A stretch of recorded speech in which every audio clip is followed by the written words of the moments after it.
Jadi sebelum ada tokoh yang dinamakan Nabi Muhammad, di sini sudah mengenal, tapi bukan sosok, tapi nur. Tempat para orang-orang yang dianggap suci perilakunya ada di alang-alang kumitir. Sampai bahasa alang-alang kumitir pun itu sulit dijangkau. Karena apa? Di situ datan kena kinaya ngopo.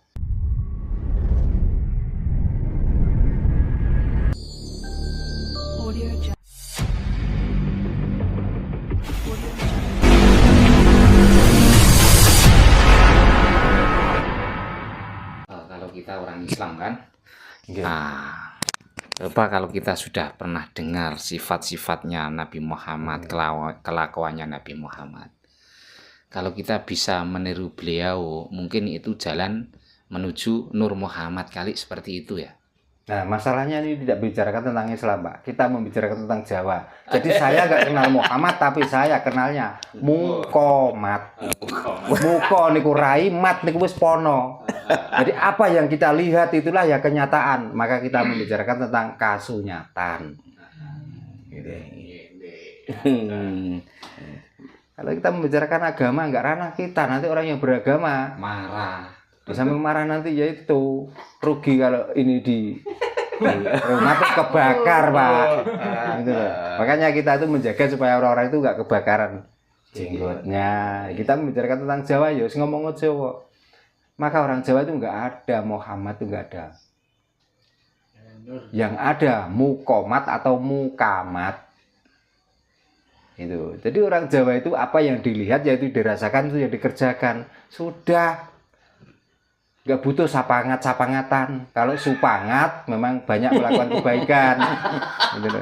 Iya. Kalau membicarakan tentang syafaat, nah syafaat pun kenapa kok agak hari ini? Itu Gitu. pertanyaannya. Orang yang menyanyikan tentang yang dimaksud tadi, katanya mendapatkan syafaat, dikala pulang, nyatanya banyak uang sakunya yang terkurang. Nah mana syafaatnya? Iya. Masuk akal ya. Masuk akal. Bukan masuk akal lagi, ya memang begitu. Di sini membicarakan tentang syafaat. Syafaat artinya kita itu ibarat air kita itu kecipratan atau meluber. Tapi setelah itu dilakukan, apa yang kita rugikan? Tenaga, waktu, uang saku, belum lagi badan capek. Coba. Nah kalau syafaat kan berarti tambah uang saku, tambah pinter. Kan begitu. Karena syafaat yang dimaksud orang banyak ini kan seolah itu pemberian cuma-cuma dengan kita cuma mengucapkan kalimat atau kita bernyanyi. Kita sudah mendapatkan syafaat itu. Syafaat kok begitu mudahnya?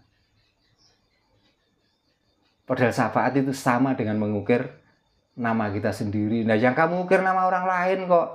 Maka ya nggak dapat syafaat, kamu dapat supangat. Kang kayu. Silakan kita gila dengan nama orang lain, silakan. Tapi kenapa kamu nggak pernah menjunjung tinggi namamu sendiri? Kok mesti nama orang lain yang kamu sanjung-sanjung, yang kamu puja-puja? Yang tidak kenal ya. Kok ngerasa kenal? Oh dengar suaranya saja setelah kita besar kok. Iya betul Pak ya. Makanya. Tapi kalau dengan pedoman orang Jawa, satu mukomat, yang dua mukamat, sudah jelas artinya. Muko artinya dahi ini, mat adalah pono. Pono itu artinya tahu kebenaran itu langsung. Tanpa katanya. Itulah orang yang mendapatkan sapangat nur mukomat. Ini Pak tadi ada lagi Pak. Saya sebentar. Oh, belum. Bagaimana Pak Bayan? Ya. Puas nggak dengan jawaban ini? Puas Pak ya. Puas. Ya, terus ada lagi, monggo. Nah, ini baru boleh tanya. Ini mantep ini. Monggo Pak. Monggo. Sugeng Rahayu Mbah. Rayu. Untuk menanggapi hal tadi tentang Nabi besar Muhammad SAW dalam Islamnya, ya, kita sebagai Kapitayan Jawa, Iya. itu hampir sama dengan perilaku Nabi besar Muhammad waktu di Gua Hiro gitu ya. Ya. Nah, yaitu bukan hanya Nabi saja ya. Mungkin setahu saya itu gini loh Mbah. Dalam kapitalia itu adanya yang namanya bertapa. Iya. Nah, bertapa itu kan artinya kan menyendiri, Mbah. Iya. Nah, menyendiri itu dalam hal yang direnungkan itu adalah tentang ini. Bagaimana agar kita bisa cepat dalam meditasi dan tenang ningnung di dalam suatu waktu agar menyatu dengan alam semesta. Begitu Mbah, terima kasih. Nggih, terima kasih Pak Yusro ya dari Purbalingga ya pertanyaan tadi. Tadi saya sudah menjawab pertanyaan Pak Bayan Darsono ya. Iya. Bahwa kita tidak membicarakan tentang agama, Pak. Iya. Kita membicarakan kapitayan Jawa. Iya. Jawa. Kalau tadi Pak Yusro mengatakan bahwa perjalanan Jawa dan perjalanan Islam itu sama. Pertanyaannya begini, apakah orang Islam sampai sekarang juga melakukan pertapa?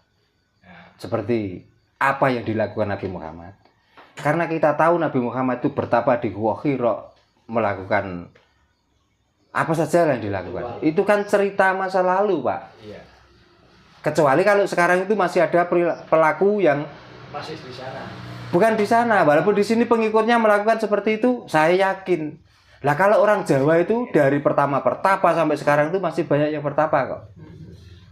Jadi nggak bisa dipungkiri kalau orang Jawa. Kalau yang dari sana, yang nanya katanya naik ke langit Sabtuju, apakah ada di antara umatnya yang bisa naik ke Sabtuju? Belum ada. Kan belum ada. Belum ada. Kalau orang sini mutih 40 hari yang dilakukan leluhur kan masih ada. Jadi saya lebih percaya dengan Jawa daripada cerita dari sana. Iya. Kalau membicarakan tentang Nabi, saya dengar Nabi pun setelah saya itu dewasa, Pak. Gitu loh. Dan Nabi itu siapa dan Nabi itu apa? Yang saya dengar itu cuma cerita. Cerita doang ya, Pak. Gitu. Iya, iya. Tapi walaupun belum ada Nabi, orang Jawa sebelum ada keterangan Muhammad, orang Jawa sudah kenal dengan Nur Muqomad. Dari ajaran-ajaran Jawa dari dulu sudah mengatakan bahwa bukan Allah, Gusti kuwi ingsun, Muqomad kuwi utusan ingsun, Rasul iku rasaning ingsun. Itu ajaran sebelum ada Nabi Muhammad dibawa ke sini. Kalau ada yang menolak katanya, "Oh, itu ajaran meniru ajaran dari sana." Apa perlu dibuka tahunnya ajaran itu? Gitu loh. Jadi sebelum ada tokoh yang dinamakan Nabi Muhammad, di sini sudah mengenal tapi bukan sosok tapi nur. Maka di sini digambarkan Sang Hyang Nur Raso, Sang Hyang Nur, Nur Cahyo. Itu semuanya tuh Nur Muhammad. Sampai Sang Hyang Wenang, Sang Hyang Tunggal, Sang Hyang Guru, Sang Hyang Widi, itu semuanya dibicarakan tentang Nur. Nggak ada di situ kata-kata Gusti. Yang ditiru adalah perilaku-perilaku yang dinamakan Sang Hyang itu. Baik Nur Rasa, baik Nur Cahyo, baik Sang Hyang Wenang, Sang Hyang Tunggal. Bahkan orang Jawa nggak berani mengatakan bahwa Tuhan itu ada di ars. Di langit Sabtuju nggak ada. Tempat para orang-orang yang dianggap suci perilakunya ada di alang-alang kumitir. Sampai bahasa alang-alang kumitir pun itu sulit dijangkau. Karena apa? Di situ datan kena kinaya ngopo. Sebelum ada laisa kami selisai, orang Jawa sudah mempunyai pedoman. Gusti datan kena kinaya ngopo, karena tempatnya di alang-alang kumitir. Alang-alang itu daun yang kecil, kumitir artinya hancur lebur sampai nggak bisa disusun. Itulah tempatnya Gusti. Jadi kalau kita tuh menyusun tentang Gusti seperti alang-alang kumitir itulah tempatnya Gusti. Kita bicarakan lalat itu juga Gusti. Kita bicarakan ulat itu juga Gusti. Karena di situ ada kehidupan. Maka setiap yang hidup itulah Gusti. Gitu. Nah kalau jenengan masih apa ya, mau pakai metode dari agama, tanyakan Pak Yai, jangan ke saya. Saya membicarakan tentang Jawa. Itu loh. Makanya kalau dulu Nabi seperti ini, dulu Nabi seperti ini. Nah masalahnya pengikutnya kok nggak ada yang begitu toh. Ya, itu kan katanya. Lah ya makanya ini bahasa katanya, itu kan dongeng. Lah kita kok menganut ajaran dongeng itu loh, kenapa? Mungkin kita masih punya banyak leluhur yang sekarang masih melakukan pertapa. Masih banyak orang-orang Jawa ini yang tiba-tiba semedi di tepi gunung.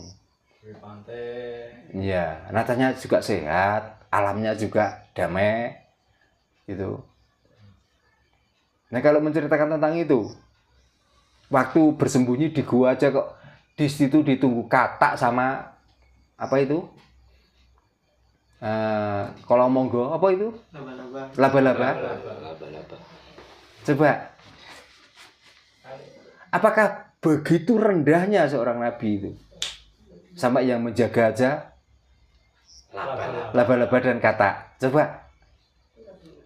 Makanya sebenarnya orang yang menista agama adalah orang yang beragama itu sendiri. Ada yang mengatakan bahwa nabi adalah orang yang tidak bisa membaca dan tidak menulis. Lah yang menyampaikan Al-Quran itu siapa? Coba. Apakah malaikat langsung menyampaikan ke umat, tulis, nabimu gak bisa menulis, apa kira-kira begitu? Dari ajaran itu saja sudah kelihatan bahwa itulah ada penista agama. Tidak mengakui bahwa nabinya itu orang jenius. Iya, Mbah. Nabinya itu orang yang hebat. Coba. Hanya seorang hamba yang dipilih lahir dari rahim Siti Aminah, yang bapaknya Sayyid Abdullah, dengan menyampaikan ajaran itu sampai menjadi dianut beberapa negara. Coba. Nah kok nabinya dihina-hina sendiri? Coba. Iya. Tapi kalau sudah ngomongkan tentang Allah itu begini-begini, ngomongnya sudah penistaan agama, nggak sesuai dengan ajaran di sana. Apakah ajaran harus sama dari sana semua? Pertanyaannya, apakah kita itu nggak boleh punya ajaran sendiri? Bahkan orang-orang yang sering membuat kerusakan itu orang-orang beragama, apakah orang-orang berkapitayan? Apa pernah orang berkapitayan itu bakar masjid? Nggak pernah. Belum dengar. Enggak pernah toh? Iya. Tapi orang-orang beragama menghancurkan warung kan biasa. Itu pun pakai nama-nama Tuhannya. Coba. Oh, Akbar. Nama jihad. Jihad. Ini juga rame Pak nanti bakal.